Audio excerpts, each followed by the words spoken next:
Right now, on To The Point, highlighting stories of hope. A Stockton 6-year-old returning to the field after being shot. I asked him if he wanted to take a year off, and he told me no. His story of survival and how he's inspiring others. How a pact made by 4 sisters led to their father's name being on a Stockton VA clinic.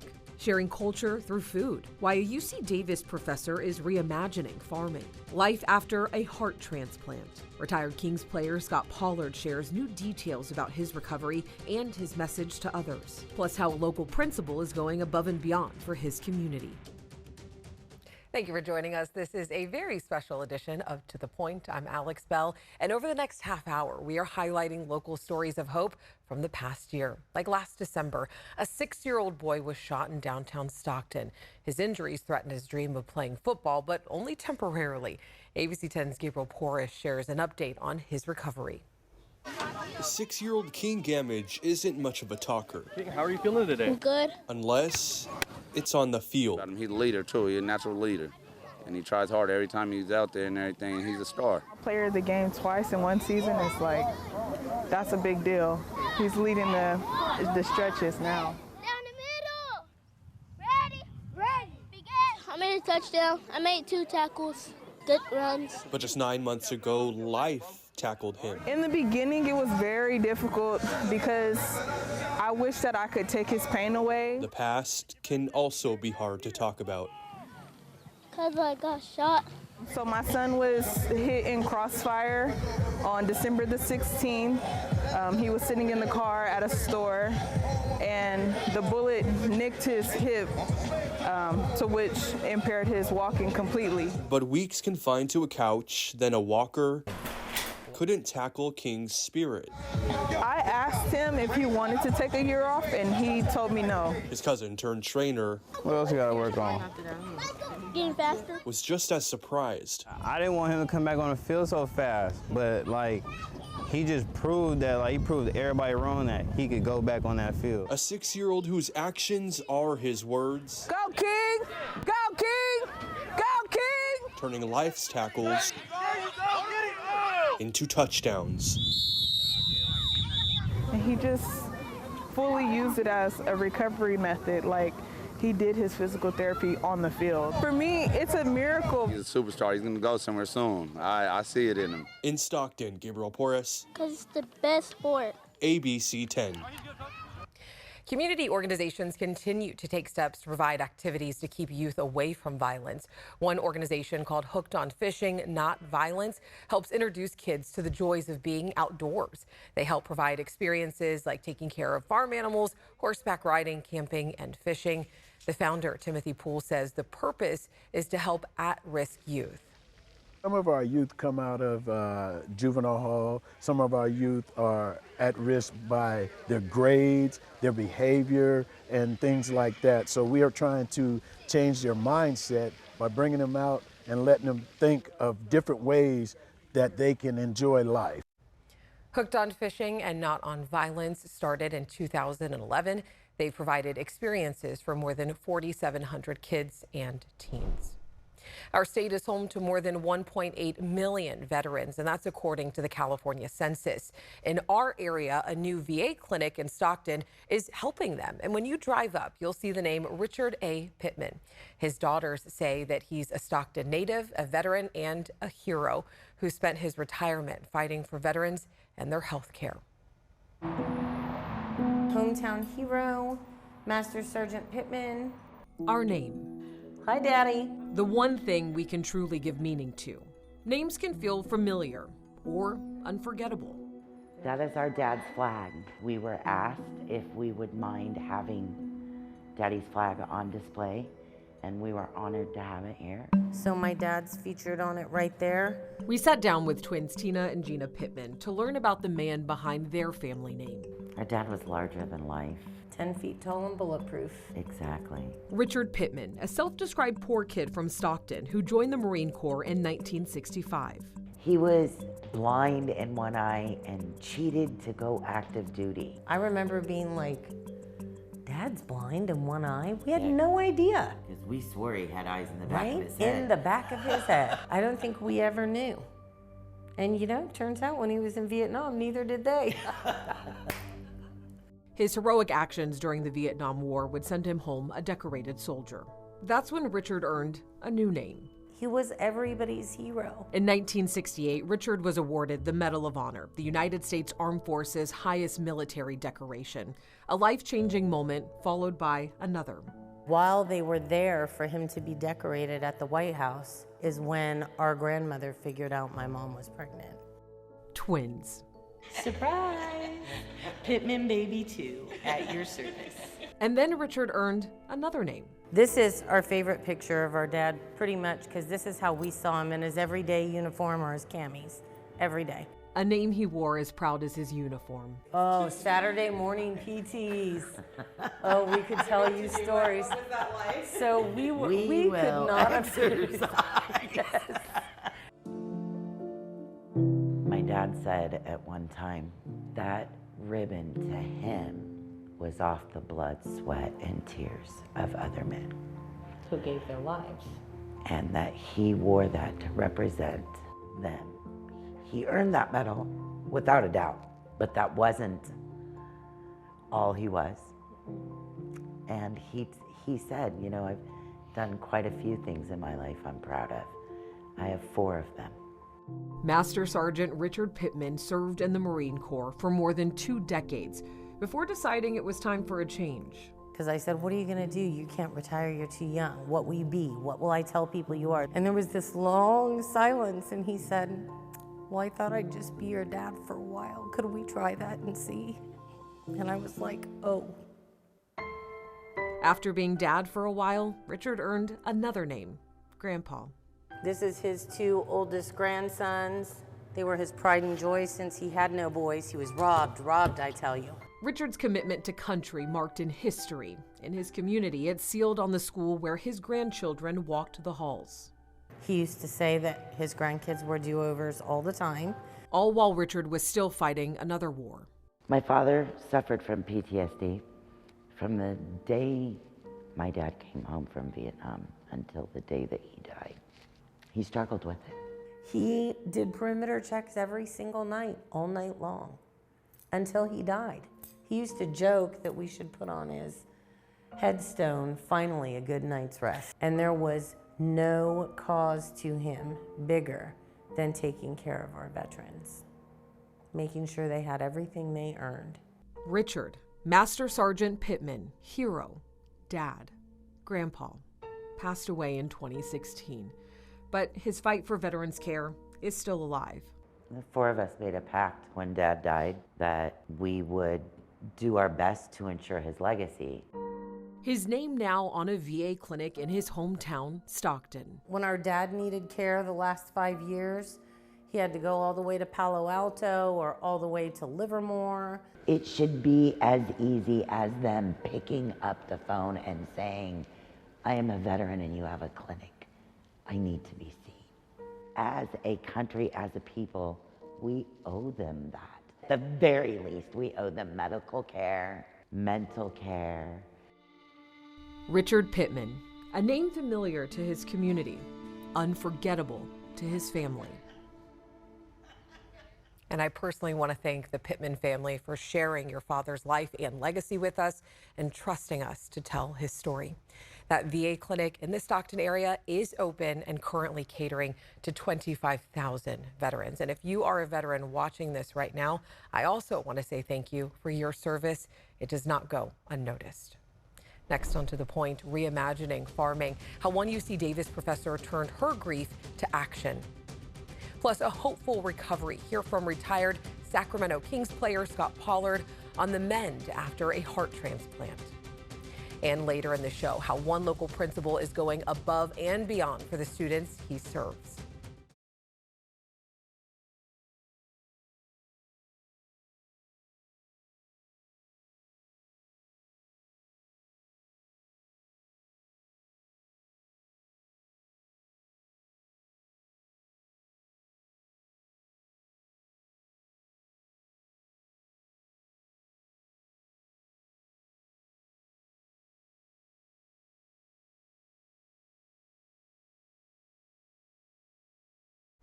For many, the COVID-19 pandemic turned life upside down. For one UC Davis professor, she turned intense grief into action to build a better future for her and her family and for her community. Through her farm, she's educating others about food sustainability and her family's cultural roots. ABC 10's Jeannie DeWin takes us on a tour of Reimagination Farm and its mission to inspire change. We have a bunch of these tomatoes. Those are yummy. In this lush garden, Oh, here's some more yellow. you'll find an abundance of fruits and veggies, Feel free to eat this one. led by our guide, Ezio Vang. Not a really red one. But this garden also tells a deeper story, a blend of cultures. I really wanted to be able to pass on stories of my parents and my grandparents to my son through the food. You know, food is definitely the way that we connect to family, that we connect to other communities. This is basically the farm proper. Welcome to Reimagination Farm in Kelseyville, California. Mung corn, and we have the upo, and then the bitter melon. This is actually what I thought of as my Hmong Filipino, the Josh and Robin row. Robin Rodriguez and her husband Josh started this farm after Robin's heartbreaking loss of her eldest son, Amado, who died during the pandemic in the Philippines. Due to global lockdown, he wasn't able to come home. He wasn't able to get the medical help he needed when he got food poisoning, and he passed away, and it was pretty tragic. Amado was in the Philippines to learn from indigenous communities and help rebuild after devastating typhoons. A couple typhoons had hit this island. He'd wanted to go there to help in the rebuilding effort. To honor his legacy, Robin left her role as professor and department chair of Asian American Studies at UC Davis and created this farm, blending her Filipino heritage with her husband's Hmong roots. And we decided we were going to make good on our promise to remake our relationship with nature, and we were going to find a way to get back to the land. In 2 years, Robin, Josh, and their 9-year-old son, Ezio, have grown a variety of crops and raised goats that help fertilize their fields. Lucky's cute with that brown coat. Michael's our baby. But they're super helpful because all this poop eventually goes and gets processed down to become soil.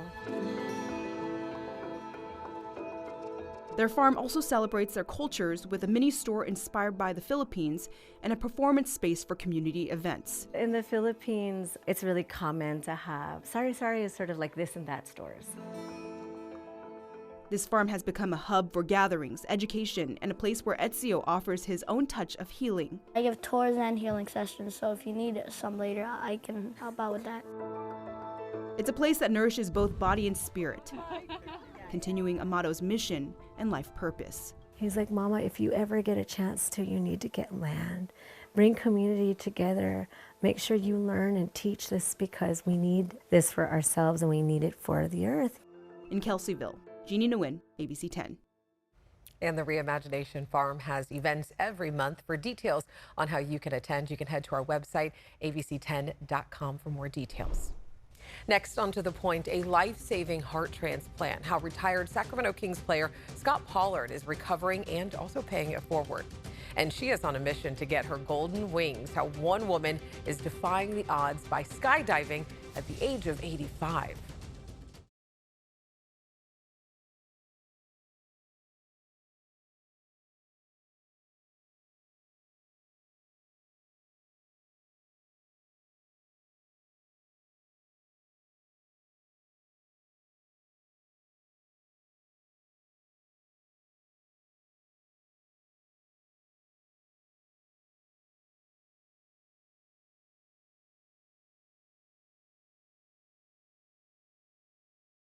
Welcome back to a special edition of To The Point, highlighting local stories of hope from the past year. There is a hopeful update on a retired Sacramento Kings player who was in a life or death situation and he needed a new heart. As we reported back in February, 49-year-old Scott Pollard, he got that heart. And since then, it has been a very long road of recovery and healing. And now, as ABC 10's Becca Habegger shows us, he connected with his donor's family and they have a message to share. I am very grateful to be alive. I keep waking up. Standing 6 feet 11 inches tall, retired NBA player Scott Pollard did not have a heart easy to replace, but he needed a new one and didn't have much time. I didn't have months left. I probably didn't have weeks left. Pollard played college ball for the Jayhawks, was drafted 19th into the NBA, spending 11 years in the league with several teams, including 5 seasons with the Sacramento Kings from 98 to 03. But a heart defect runs in his family. I was 16 when my dad died on the heart transplant list, and my son was 16 when I got my heart transplant surgery. At age 48, Pollard needed a new heart. His energy was dropping quickly. It was rough. I was like, sorry, I'm emotional about it, but I just remember just going, I'm done. I don't want to do this. I don't want to get out of bed. That was a low point.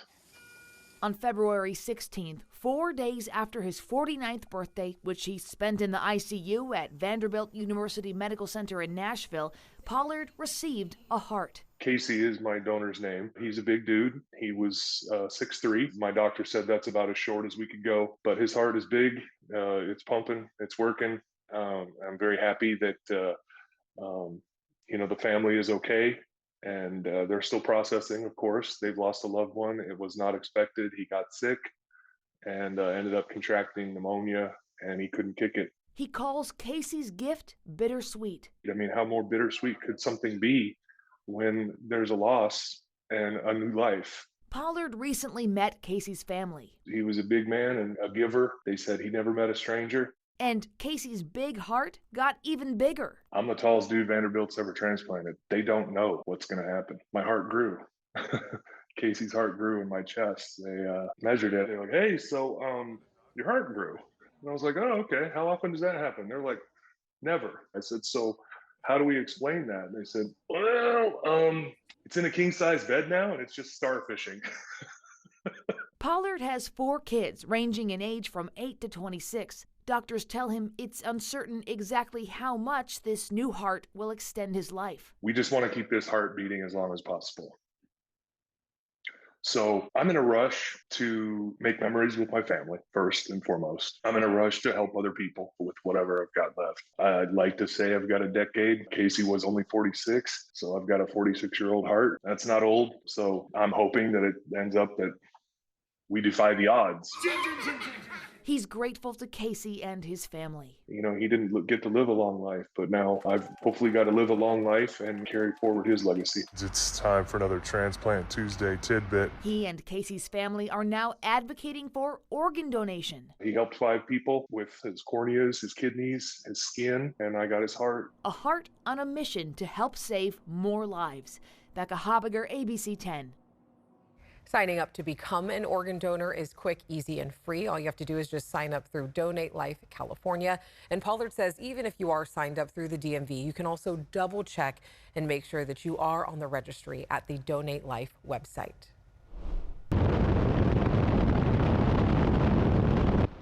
85-year-old Kim Noor is on a mission to earn her gold wings. She is traveling across the country, hoping to complete 1,000 jumps. This is actually video from her jump back in September in Davis. She says this sport is really for retired people. Age is a factor. You're only as old as you think you are. So I would say definitely for retired people, give it a shot or go hang out and get used to it and watch what they're doing. To be fair, she has been skydiving nearly her whole life. She won a gold medal competition competing with the U.S. parachute team. And as for her life advice, get out of get out of yourself, go out and put your knees in the breeze. And we always said that, when life gets too tough and you're moaning about stuff, go put your knees in the breeze. It helps. Noor was inducted into the International Skydiving Hall of Fame in 2013. So far, she has completed 755 jumps towards her goal. Next on To The Point, he's going above and beyond. Meet this local principal whose students' parents are calling out for his good deeds.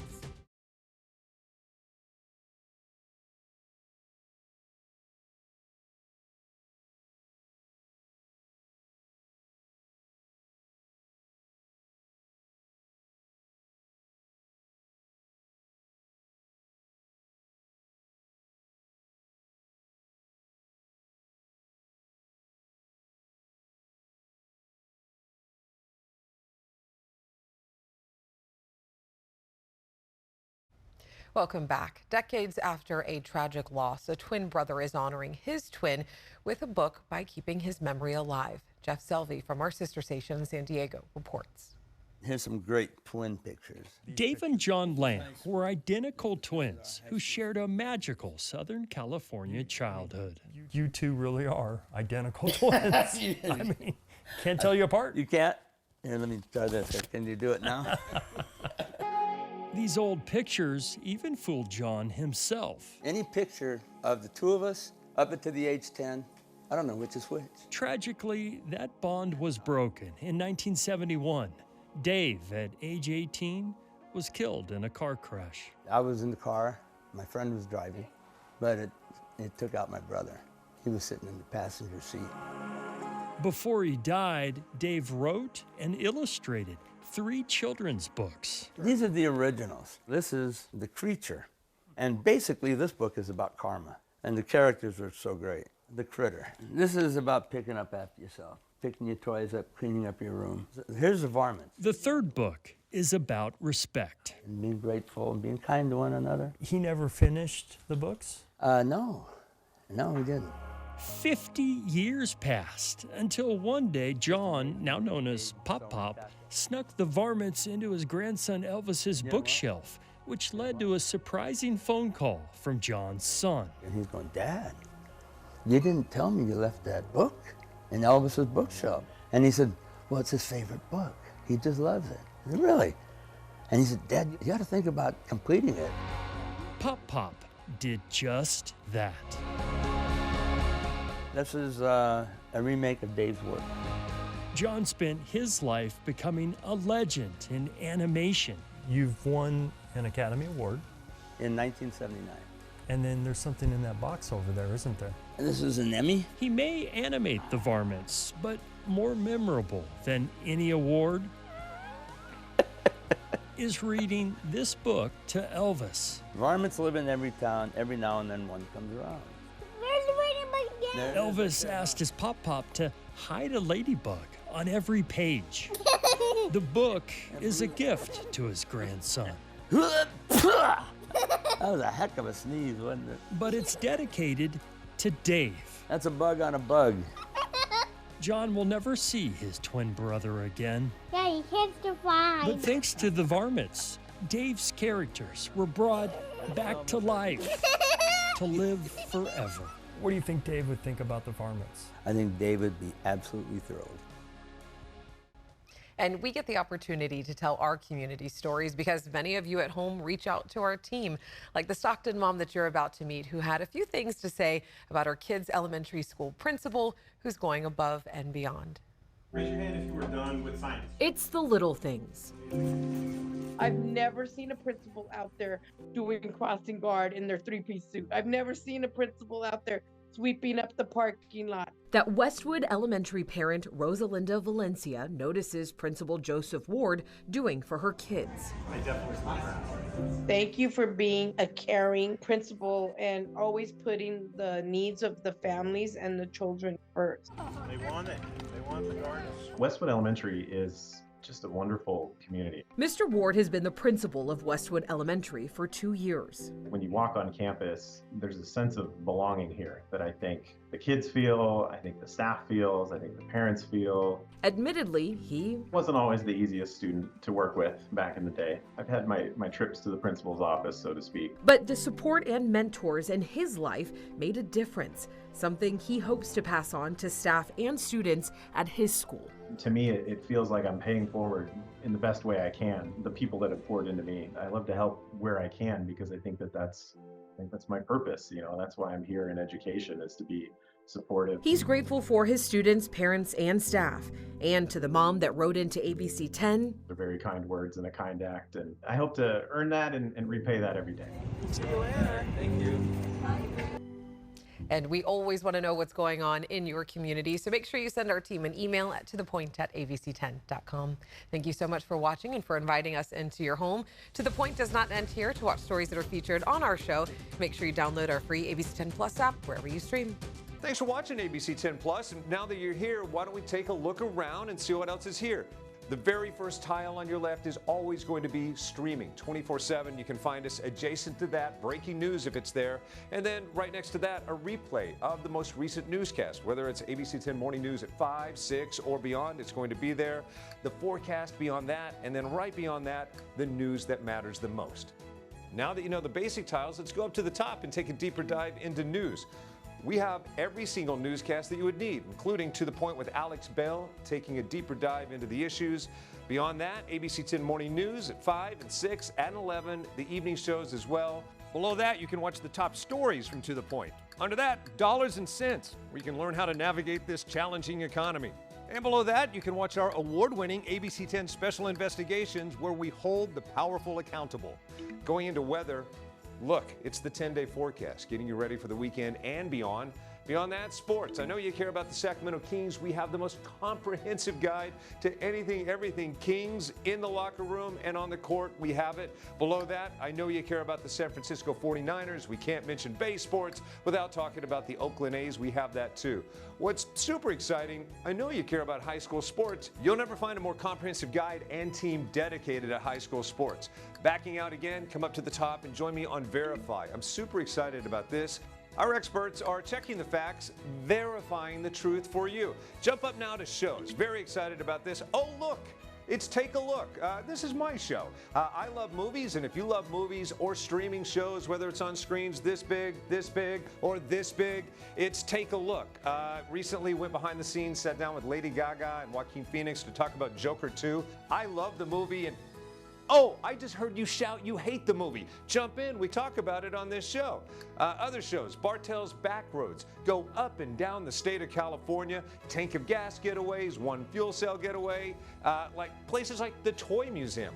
This is what kids did before they had screens. Over here, the Moaning Caverns of Calaveras County, one of the most coveted caves in all of California. You know, watching this show, I discovered there's a cave that could fit the entire Statue of Liberty in your own backyard. You'll find about that and more with Bartell's Backroads. Down below that, To The Point. It is one of my favorite newscasts because they talk about news with Alex Bell the way you talk about news. It's conversational, but in-depth at the same time. Below that, Your California Life. Love this show. Whether it's entertainment, food, beverage, lifestyle, it's there. Desiree Shepherd hosts and does an amazing job. So there you have it. It's ABC 10 Plus, the app. What do you need? We heard you and we got it. Thanks for watching. Thanks for streaming.